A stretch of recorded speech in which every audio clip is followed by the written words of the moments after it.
Well, let's finish tonight with our final story. Who were the women that helped shape the history of the place you live? Why don't we know more about them? That's the focus of a new project in Eastbourne, which has just won £80,000 worth of Heritage Lottery funding. The group, WayfinderWoman, will train volunteers to enable them to track down the untold stories of local women who were influential artists, writers, inventors, industrialists and social reformers. Well, joining me on the line now, Laura Murphy, who's the chairperson of WayfinderWoman. Laura, thanks for joining us on the programme. You're more than welcome. So, first of all, why aren't these women's stories already known? Well, can you name me a city where people do know what involvement the women have had? It's been a long-standing problem that history does not record women's achievements. We're at the bottom of the pile as far as that's concerned. It's written by men and describes men, and not the women. And you're redressing that balance. So what kind of women will this project be looking for?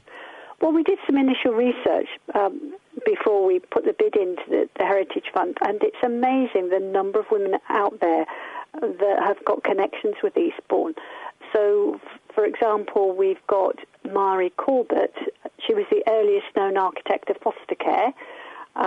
Then Emily Phipps, suffragette, a proponent of equal pay for women, and that's hit the headlines today as well, with the pay gap, the gender pay gap that's about. We've got Jessie Blackburn, industrialist and aviator when planes were in their infancy. And there's numerous artists, writers, inventors. It's quite incredible the impact that women have had in the past in the development of Eastbourne and wider society. And yet nobody knows about them. So really you're going to be unveiling some fascinating stories and sharing these. I understand you'll be eventually going into schools and bringing these stories to a new generation as well. That's right, yes. So once we've done the initial research, and then we're going to have a digital presence as well. So there'll be Facebook, which will be able to keep running stories about what we're finding. We're having a website built as well. And then we'll be training women in public speaking so they can go into schools and community groups. They can work with the pupils as part of the curriculum and encourage them to research their own female ancestry so that when they've done that, that can then be uploaded to the website. So it's going to be a growing interactive resource that would be available for everybody. Really interesting stuff. How do people find out more or get in touch with you if they want to share a story?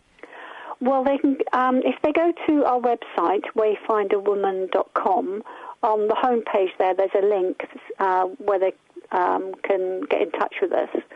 And then if people want to get involved, want to volunteer over the different phases of the project, they can use that as well.